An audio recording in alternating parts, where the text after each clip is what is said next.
Okay. Uncut. Leave this, right? Leave the or no, take it off. Take it off. Take it off. Okay. Good evening, class, and welcome back to Teacher Talk.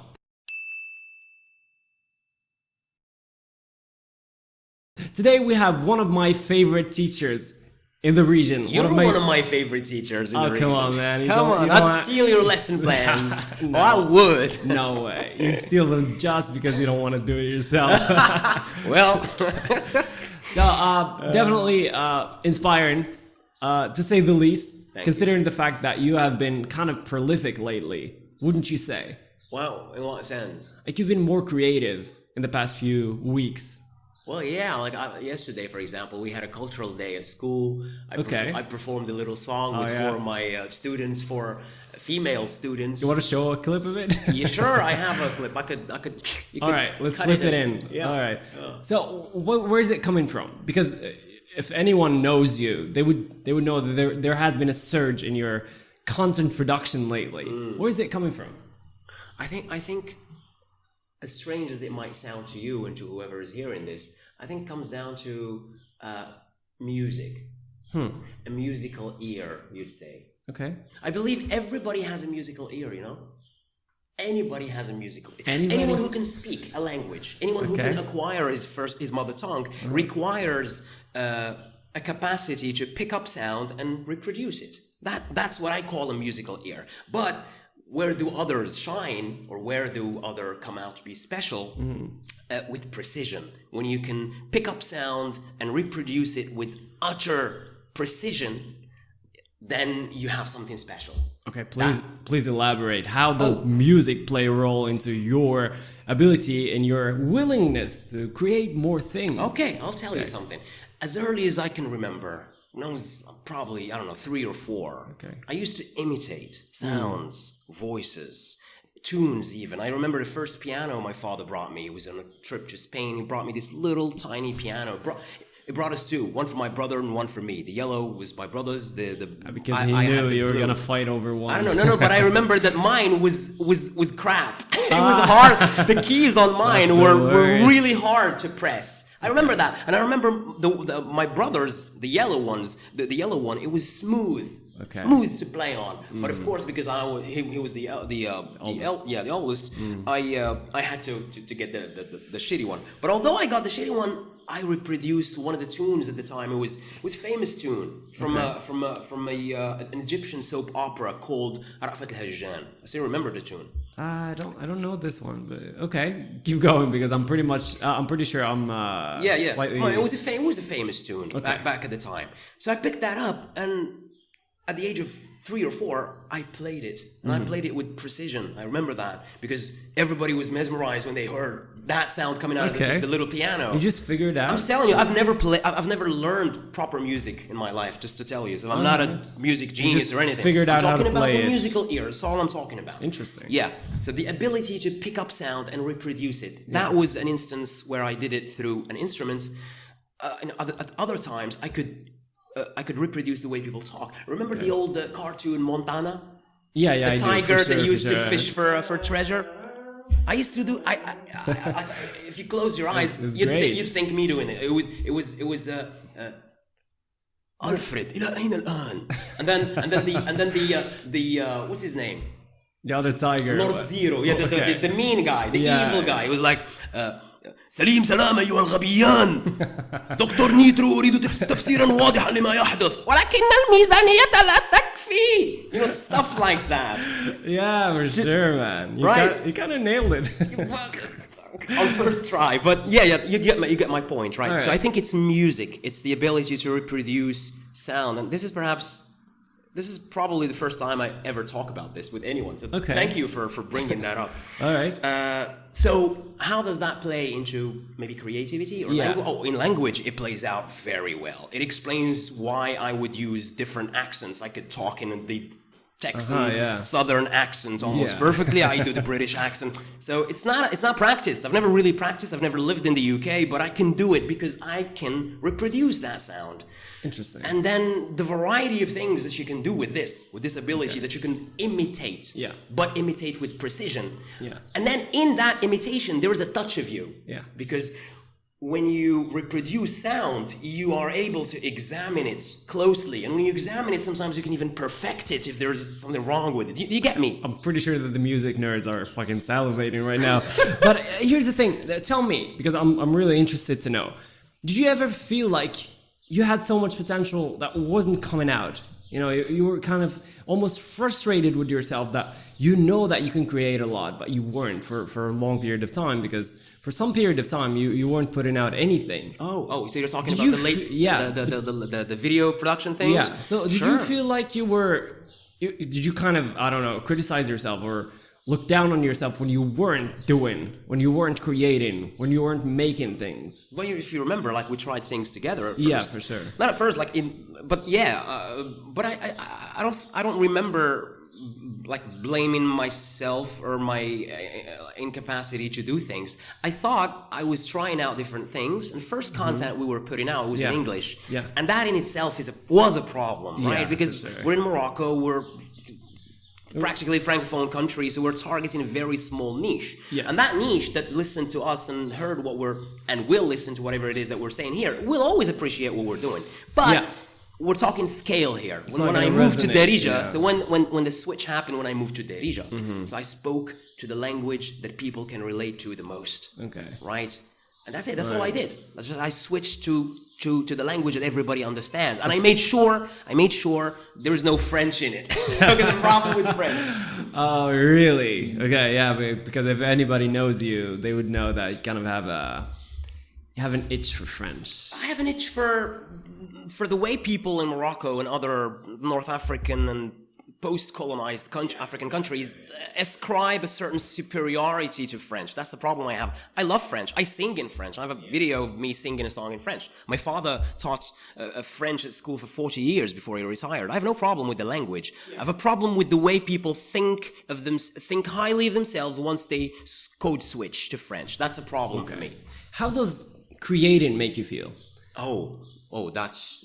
Is it creating or the response to creation? Oh no, not at all. At least not me. And I don't mean to say this to brag, but it's good. I appreciate it when people send me messages like encouraging me. Then just to write a comment and say, "Whoa, this is nice. This is great. This is your English sounds great." Yeah, your English is good. Well, I know that. Like, right. Come on, I teach the damn thing. So it's not flattery when you say your English is good. You say this to a child, to a student. Exactly. Like, I say this to my students, and I can see their eyes brighten up. And but right. All right. How do you feel when I say your English is great, man? I just feel like so does I don't know how many millions of people. Exactly. Right. So how does it feel being the only teacher, probably the only teacher in Morocco who owns a Tenere 700? Does it ever occur to you? Come on, no. You're that's probably not right. Well, I am a member of a WhatsApp, very private WhatsApp group of Tenerists. Like those who earn the 1200 Tenere and the 700 Tenere. Yeah, the group is from all over the country, not the world.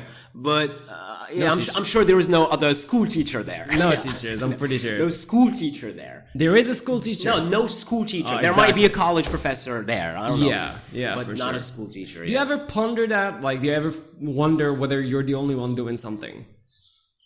Oh, okay, that's interesting. That's very interesting. Does it ever occur to you, like, I'm probably the only one who wears my socks, I don't know, backwards or something? No, but it makes a difference when the nature of the act makes all the difference.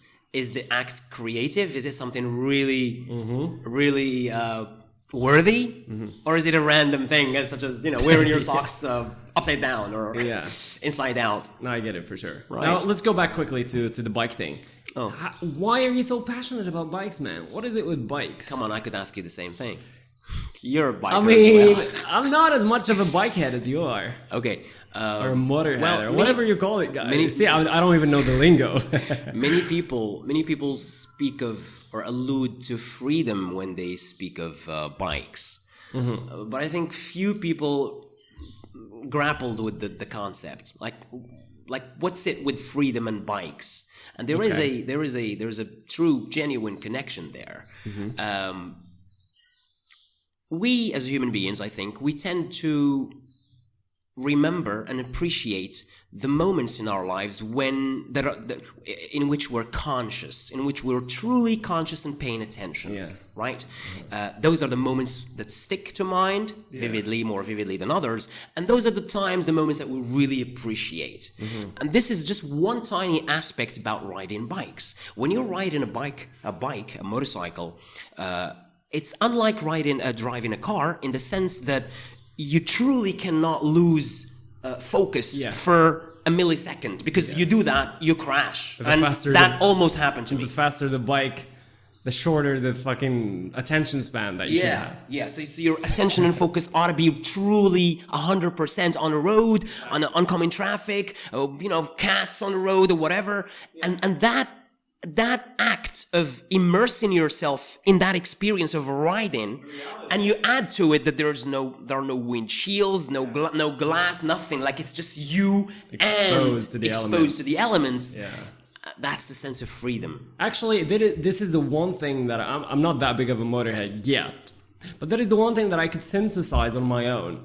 It is the thing that once you're on the bike, you can't be distracted. You're conscious, 100%. It's not like your regular daily use of whatever, the car. Even the car, you can go in autopilot. Sometimes when I'm driving, sometimes I don't realize that I'm driving. I'm like, wait a minute, I'm driving here. Wake up. Yeah. Never happens on the bike. Yeah, never. You gotta be sharp. You gotta be awake. You gotta be conscious. Yeah. It gives you an adrenaline boost. A lot of people, they take coffee before they go to school in the morning. I just take a ride and I feel fresh. Yeah, absolutely. The kick. Absolutely. All right. As much as I would hate to, I gotta take you back to the classroom. Tell me, what is the most embarrassing thing that ever happened to you in class? Let's wait for the caravan. You perhaps gotta give me a long while, or cut it till I remember. Go ahead, take your time. Think about it. I don't know. You're probably embarrassing thing. You probably farted. But I do remember. Okay. I even made a video about it. All right, tell me about I it. made a video about it. It was a kid. It was a kid in my classroom. It was my senior year at high school, and he never spoke, never said a word. Always sat in the back, never raised his hand. I barely knew his name, and so day of the exam came.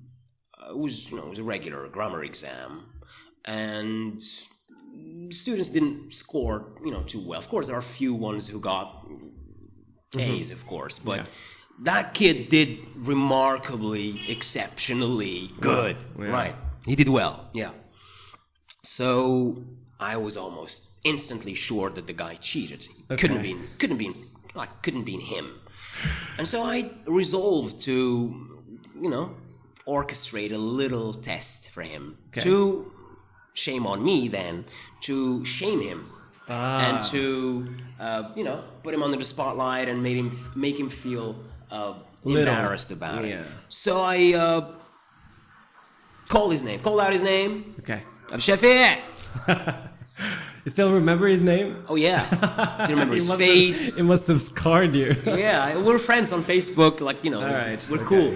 Oh, we were cool right after that. Right after the incident, and you'll see why. Okay. So I call him out to the blackboard. Abshafi, come do the whatever it was. It was, I don't remember. I think it was a reported speech lesson, it was a pretty complicated lesson for them. Yeah.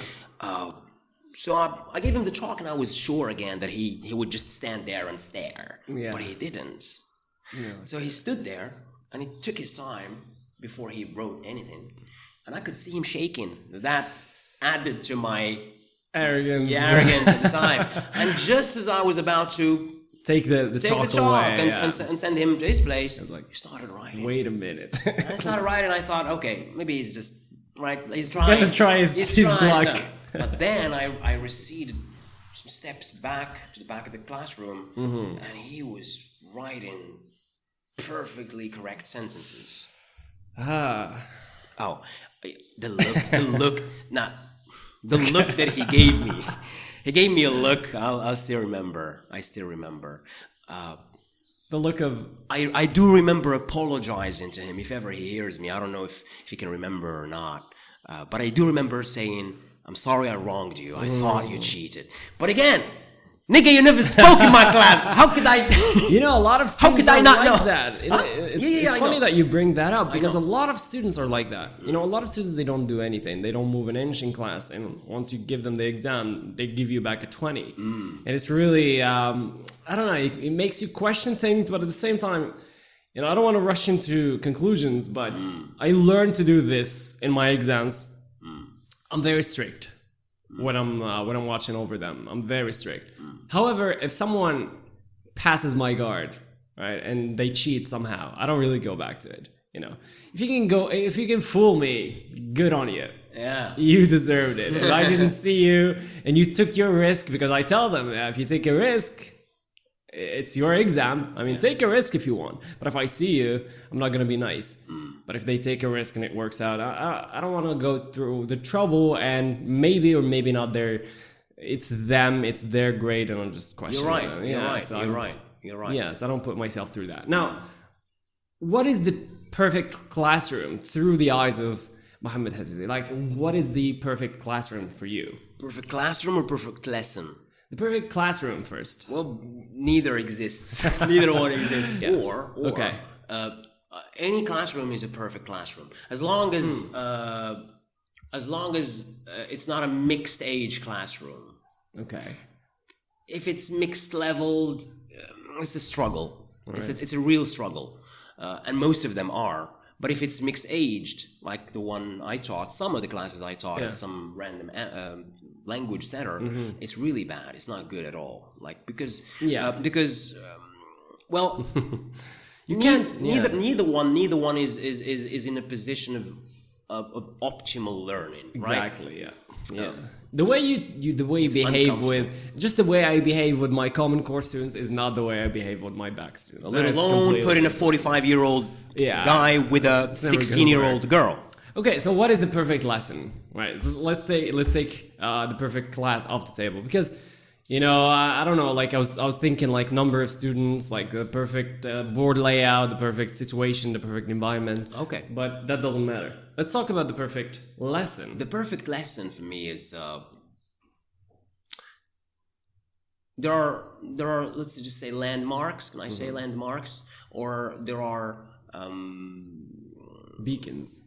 Like, yeah, that's a good word. Like beacons, des indices, right? Yeah. Indicators, like indicators, things that give you the impression that was a good lesson. Perfect, I don't know. I don't remember in my 12-year career, I don't remember once coming out of the classroom and saying, that was a perfect lesson. Has it ever happened to you? No, probably not. No. Maybe 90%. But amongst the indicators is when you see the students, after you've given them the experience, explained, went through them, after you've gone through them and you've experienced the lesson with them, and you recede back and you just sit after like 30 plus minutes of talking or of communicating, interaction with them, you see that they're really engaged in the activity, that's the follow-up activity. Like they're genuinely engaged in that. And interestingly, the youngsters tend to lean more towards doing that, like more than the older students for some reason. I don't know. I see. Like the Common Cores, like the 14, 15-year-olds, like that happens with them so often, or more often. True. Yeah, for sure. I'd love to keep asking you questions, but I really gotta wrap it up because I don't want this to be too long. Yeah, and I have a lot of questions, but we're gonna have more episodes in the future. Absolutely. So let's wrap it up with a silly but an interesting question. Let's say the magic wand question. I'm pretty sure you know where I'm going with this. If you had a magic wand and you could change anything about Chechen, what would you change? In our country? In Morocco, yeah. Poof, magic. Changed. Just one thing? Yes, one thing. I mean, come on. I'm pretty sure the list is long, but just pick one. No private schools. Interesting, you would say that. I mean, why? Well, I could talk for hours about that. Yeah, I know you could. But because let's summarize it. Because once you allow for private schools to proliferate and mushroom, which is the case, instantly you strike a gap between a social gap between the ones that have and the ones that don't have Yeah. the rights. Not the poor and the rich. Interestingly, Yeah. people struggle. Parents struggle tremendously financially to send their kids to school. Yeah, for sure. Interestingly, even more interestingly, public school teachers send their kids to private schools. For sure. So that tells you something is wrong. And then I have in perspective, the back of my mind, the best education model in the world. Mm-hmm. And amongst the things that they have in their country is the absence of private schools at the level of primary and secondary school education. They're not allowed. Yeah. By decree, law Where forbids exactly? them in Finland. It Yeah, forbids them to exist. Why? So that everybody has equal access to the same quality education. Yeah. And it'll get there. Yeah. Now, you said magic wand. I know this is perhaps impossible, but Yeah. I'm just telling you. If I had a magic wand and I made all private schools disappear, Yeah. I'm like the government, whoever's running the public sector, is going to be in a lot of trouble. But Of course. they'll have to find some kind of funding to get this going. Otherwise, it's going to be a social uproar, It's gonna be right? a shit show. But what I can guarantee you is that all the focus of people rich and poor will be poured On education. on public education Yeah. and bettering that public education. Yeah. Exactly. But when people have an option, Yeah, why they shrug bother? it off. Why bother? Yeah, Why for care about public school? Definitely, I completely agree with you. All right, great answer. It was lovely having you once again, and I'd love to see you again soon. Absolutely. All right, take care. Thank you. See you.